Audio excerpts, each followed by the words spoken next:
Prions le Seigneur.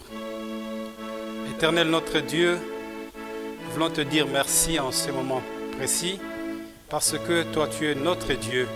Tu as permis à ce que nous puissions nous rassembler en cette salle. Père tendre, avant toute chose, nous voulons que tu sois notre directeur, une providence pour chacun d'entre nous ici. Que le début et la fin de cette rencontre puissent être dirigés par toi seul. Nous avons ainsi prié au nom de Jésus-Christ, notre Sauveur. Amen.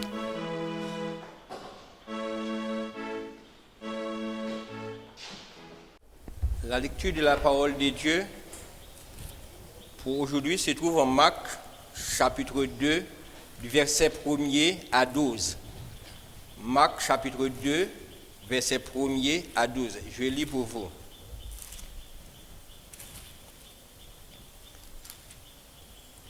Quelques jours après, Jésus revint à Capernaum.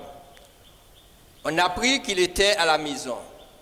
Et il s'assembla un si grand nombre de personnes que l'espace devant la porte ne pouvait plus les contenir. Il leur annonçait la parole. Des gens vinrent à lui, amenant un paralytique porté par 4 hommes. Comme ils ne pouvaient l'aborder à cause de la foule, ils découvrirent le toit de la maison où il était. Et ils descendirent par cette ouverture le lit sur lequel le paralytique était couché. Jésus, voyant leur foi, dit au paralytique, « Mon enfant, tes péchés sont pardonnés. » Il y avait là quelques scribes qui étaient assis et qui se disaient au-dedans d'eux, « Comment cet homme parle-t-il ainsi? Il blasphème. Qui peut pardonner les péchés si ce n'est Dieu seul? » Jésus, ayant aussitôt connu par son esprit ce qu'ils pensaient au-dedans d'eux, leur dit, « Pourquoi avez-vous de telles pensées dans vos cœurs? Lequel est plus aisé de dire au paralytique, tes péchés sont pardonnés, ou de dire, lève-toi, prends ton lit et marche? Or, afin que vous sachiez que le Fils de l'homme a sur la terre le pouvoir de pardonner les péchés. Je te le donne, dit-il au paralytique, lève-toi, prends ton lit et va dans ta maison. Et à l'instant, il se leva, prit son lit et sortit en présence de tout le monde. De sorte qu'ils étaient tous dans l'étonnement et glorifiaient Dieu, disant, nous n'avons jamais vu de pareilles choses. Amen. Le message du jour a pour titre, soyons unis. Le premier exemple de l'union se trouve dans le récit de la création de l'homme. Selon Genèse, chapitre 1er, verset 26, la Trinité céleste se concerta pour la création de l'homme, qui est son chef-d'œuvre. Ce qu'il n'eut pas fait pour les autres créatures. En créant l'homme, Dieu dit, faisons l'homme à notre image et à notre ressemblance. Dieu nous enseigne à travers ce verset que pour réussir de grandes et de bonnes choses, il faut s'unir. Et au chapitre 2, le verset 24 nous parle de l'union humaine, hommes et femmes, dans le but de la procréation. Qu'il soit homme ou femme, qui peut avoir un enfant sans être uni à un autre sexe? Alors vous comprendrez combien que l'union est importante. Selon Genèse, chapitre 1er, versets 27 et 28. L'union est l'essence du message divin et de la vie chrétienne. Le passage que nous avons lu aujourd'hui, Marc chapitre 2, versets 1er à 12, commence ainsi. Quelques jours après, Jésus revint à Capernaum. On apprit qu'il était dans la maison. Le mot « après » veut dire qu'il y avait d'autres choses qui se passaient préalablement. Certainement, le chapitre précédent nous rapporte les différents miracles que le Christ avait opérés, ce qui lui a valu une grande réputation. Les évangiles nous rapportent que sa réputation grandissait comme étant un grand enseignant et aussi un grand guérisseur. Tout le monde cherchait à le rencontrer. Voilà qu'un jour, pendant qu'il enseignait à Capernaum, 4 hommes se sont unis pour apporter un paralytique pour la guérison. Ce jour-là, ce malade fut sauvé et guéri grâce à l'union de ces 4 hommes, motivés par leur amour pour lui. Cette histoire nous enseigne que nous pouvons faire de grandes choses si seulement nous nous unissons dans l'amour et le support mutuel. Le paralytique avait bien sûr entendu la nouvelle que Jésus était là. Il fut au courant de toute la guérison que Jésus eut déjà opérée. Il voulait être aussi guéri par Jésus. Mais hélas, il ne pouvait pas marcher lui-même pour y aller. Alors 4 hommes de ses connaissances avaient décidé de l'amener à Jésus. Ces 4 hommes se concertaient afin que le paralytique soit guéri. Après leur concertation, ils unissent leurs forces physiques pour le porter vers le Sauveur. Et les 4 le portèrent avec le même esprit. Ils voulurent que le paralytique soit guéri. Dans la vie, il y a toujours des obstacles. Il n'y a pas de succès sans effort. Ainsi, il ne faut jamais se décourager, ni reculer face aux difficultés. Arrivés à la maison où était le Seigneur, les hommes qui portaient le paralytique ne pouvaient pas même le voir, car la foule était si nombreuse. Ils portèrent le paralytique, afin que Jésus puisse le guérir. Et voilà, ils ne pouvaient pas le voir. Il aurait pu être découragé. Il aurait pu penser de retourner avec le malade et le déposer là où il était auparavant. Il aurait de bonnes excuses, car il l'avait porté jusqu'à la place où se trouvait Jésus, et ce n'était pas de leur faute de ne pas pouvoir le rencontrer. Mais ce n'était pas le cas. Ils tenaient bon. Ils ont redoublé d'efforts jusqu'à monter sur le toit de la maison où se trouvait Jésus. Ils y creusaient un passage afin de descendre le malade devant le Sauveur. Ils ont fait un effort de foi. Ce que le Seigneur Jésus avait bien compris et dit au paralytique: mon enfant, tes péchés sont pardonnés. Bien sûr, on n'avait pas apporté le paralytique pour que ses péchés soient pardonnés. Ce n'était pas à cela qu'attendait le paralytique, ni ceux qui l'apportaient. Il était venu pour la guérison de son handicap physique. Mais la première mission du Christ sur la terre fut de sauver les âmes perdues en pardonnant leurs péchés. Sa mission fut de ramener ceux qui meurent dans leurs péchés à une vie abondante en Dieu. Ainsi, il eut commencé à délivrer l'homme de sa plus grande maladie, qui fut le péché. Car le Seigneur nous dit en Matthieu 6, verset 33, « Cherchez premièrement le royaume et la justice de Dieu, et toute autre chose nous seront données par-dessus. » Le paralytique était venu pour la guérison physique, mais il a obtenu le salut éternel. Alléluia. Les pharisiens et les scribes qui furent présents ces jours-là se sentaient scandalisés.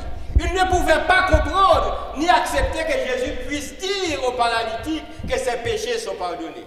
Pour eux, c'est un blasphème de la part de Jésus. Car c'est seulement Dieu qui a le pouvoir de pardonner les péchés. Là, ils ont raison. C'est seulement Dieu qui a le pouvoir de pardonner les péchés. Alors, Jésus-Christ a pardonné les péchés du paralytique parce qu'il est Dieu. Oui, Jésus est Dieu. C'est lui le Dieu Tout-Puissant. Dans sa puissance, il lisait leurs pensées et leur disait au verset 8 à 10, « Pourquoi avez-vous de telles pensées dans vos cœurs? Lequel est plus facile de dire au paralytique, tes péchés sont pardonnés, ou de lui dire, lève-toi, prends ton lit et marche? » En cela, Jésus veut leur enseigner ceci. Vous vous sentez troublé parce que je dis à l'homme que ses péchés sont pardonnés? Il n'y a rien de concret en cela. Car vous ne pouvez pas voir si vraiment ses péchés sont pardonnés. Alors laisse-moi faire quelque chose pour laquelle vous allez vous-même témoigner. Alors Jésus tourna vers le paralytique en lui disant, je te l'ordonne, lève-toi, prends ton lit et va dans ta maison. En lisant le verset 12 de Marc chapitre 2, on verra le résultat de cet ordre que Jésus lui donnait au paralytique. À l'instant même, le paralytique s'éleva. Il prit son lit. Il sortit en présence de tout le monde, de sorte qu'ils étaient tous dans l'étonnement et glorifiaient Dieu, disant, nous n'avons jamais vu une chose pareille. Chers amis, vous qui m'écoutez aujourd'hui, c'est ce Jésus que nous servons, celui qui surprend toujours le monde par sa puissance. Cette puissance qu'il détient encore, car il est le même hier, aujourd'hui et éternellement. Permettez, chers frères et sœurs, vous qui m'écoutez, que je vous rappelle le titre de notre message du jour. Soyons unis. J'avais dit tout au début que le salut et la guérison du paralytique provient de l'union de 4 hommes. Ainsi, je vous exhorte à vous unir pour la cause du Christ, à vous unir pour la cause de votre Église. Unissez-vous en prière et en action.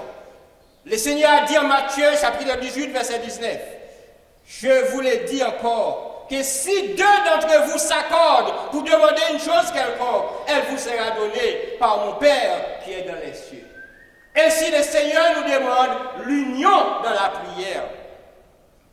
Il est certain qu'il y a plus de temples chrétiens aujourd'hui qu'à l'époque de l'Église primitive. Il est certain que nous prions beaucoup plus aujourd'hui qu'au temps de l'Église primitive. Pourtant, nous sommes de plus en plus éloignés du Christ. Où est la force de l'Église qui priait pour la libération de l'apôtre Pierre de la prison, selon Actes des Apôtres, chapitre 12?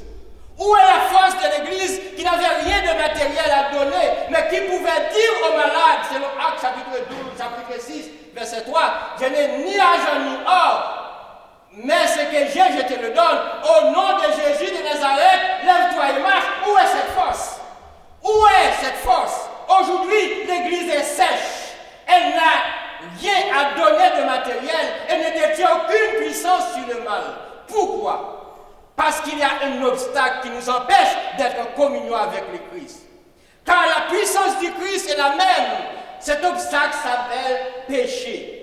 Nous devons renverser le péché en nous confessant à Dieu et en pratiquant l'amour les uns envers les autres. Engageons-nous dans une lutte contre le péché afin d'être en communion permanente avec notre Dieu. Approchons-nous de plus en plus vers lui afin que nos prières soient exaucées. Utilisons nos langues pour prier les uns pour les autres. Ne les utilisez pas pour dénigrer ou détruire nos prochains. Et même parfois pour détruire nos frères et sœurs de la foi. Soyez conscients des obstacles qui entravent notre relation avec le Christ. Les 4 hommes avaient monté sur le toit pour contourner l'obstacle qui les empêchait de voir le Seigneur Jésus. Mais nous devons nous rabaisser sur nos genoux afin que Jésus puisse renverser l'obstacle qui nous empêche d'être en communion avec lui.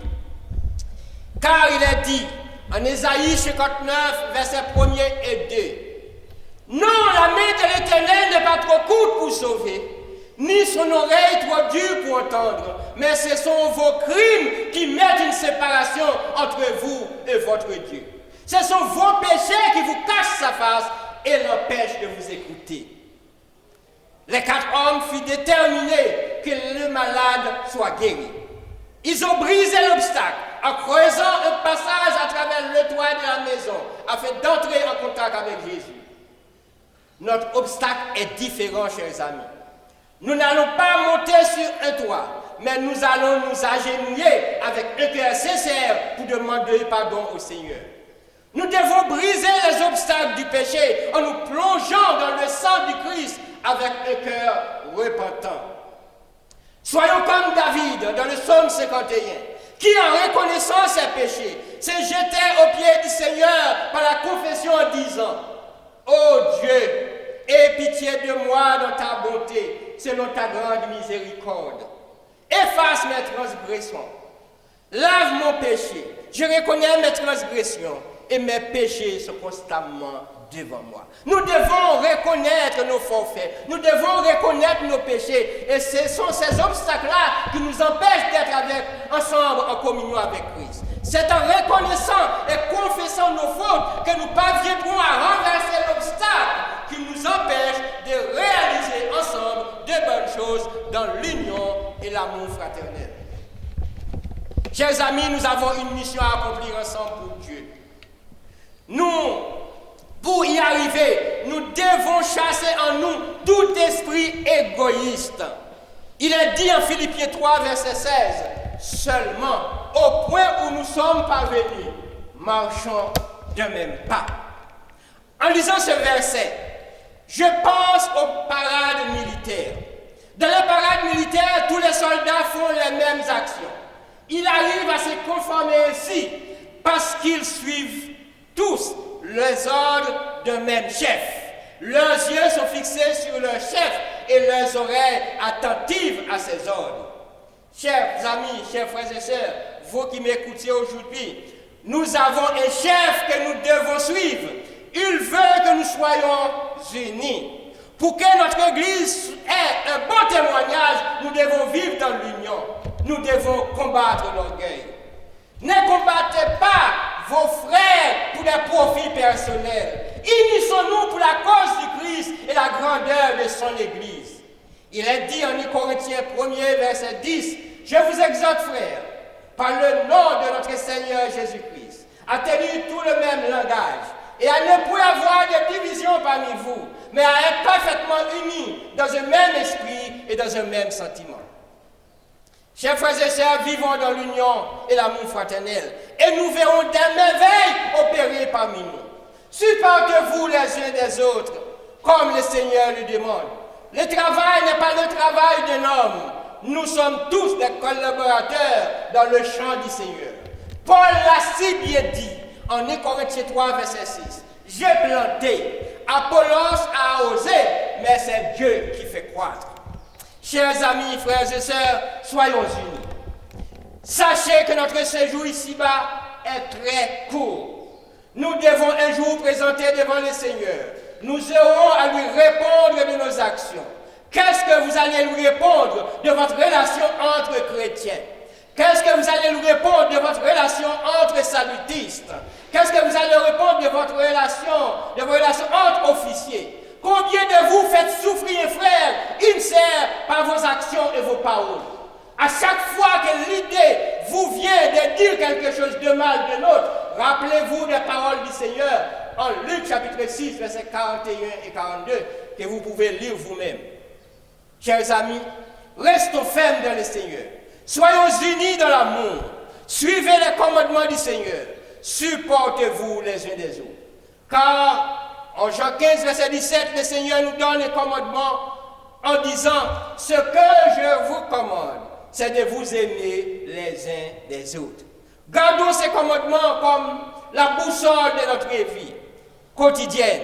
Apôtre Paul ajoute en Romains 13, verset 8, « Ne devez rien à personne si ce n'est de vous aimer les uns les autres. » Chers frères et sœurs, je vous aime de tout cœur. J'aimerais que nous soyons ensemble au grand rendez-vous.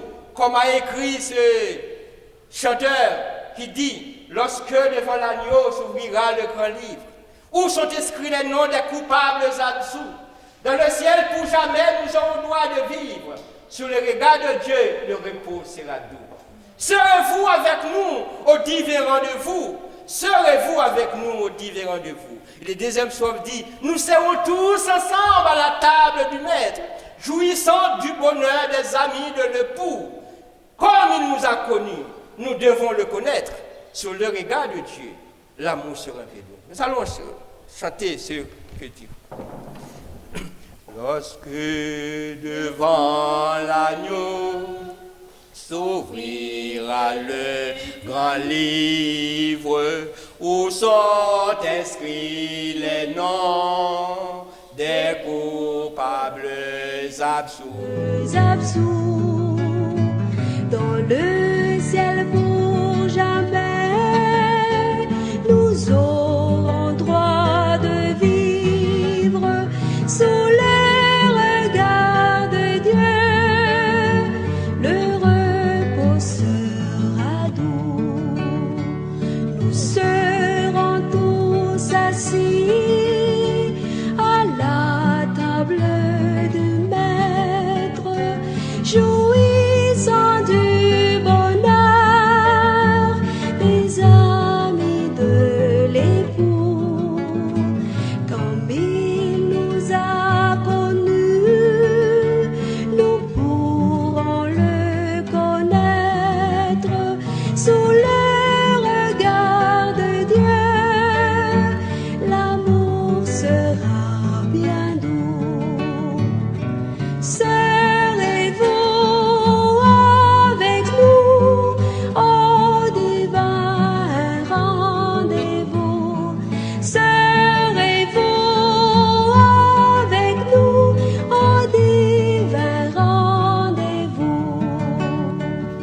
sœurs, j'aimerais que nous soyons tous ensemble à ce divin rendez-vous. Que Dieu vous bénisse, qu'il vous garde et vous fortifie et vous aide à garder ses commandements jusqu'à la fin. Prions les Seigneurs. Père Céleste, en Jésus-Christ, nous voici devant toi en ce moment spécial pour te remercier pour tes multiples bienfaits. Tu as opéré des choses merveilleuses dans nos vies. Nous te remercions pour les sacrifices de la croix que tu as acceptés pour notre salut. Seigneur, nous vivons dans un monde pervers. Nous te demandons de nous accompagner, car tout seuls, nous ne pouvons rien faire. Tout seuls, nous pouvons être faillis. Gardez-nous en ton amour et protégez-nous de tout mal. Nous te prions en ce moment pour nos leaders internationaux de l'armée du salut. Couvre-les de ta protection et anime-les de ta sagesse pendant qu'ils dirigent ton armée. Nous te prions, Père, pour nos frères salutistes de la RDC. Ils ont besoin de ton assistance dans cette période difficile. Sois avec nos officiers là où ils sont actuellement. Ils ont besoin de ta protection et de ta direction. Dirige-nous dans le ministère que tu nous as confié. Aide-nous à rester fidèles jusqu'à la fin pour la gloire de ton nom. Nous te demandons toutes ces choses par les mérites de ton Fils Jésus, celui qui vit et qui règne au siècle des siècles. Amen. Merci.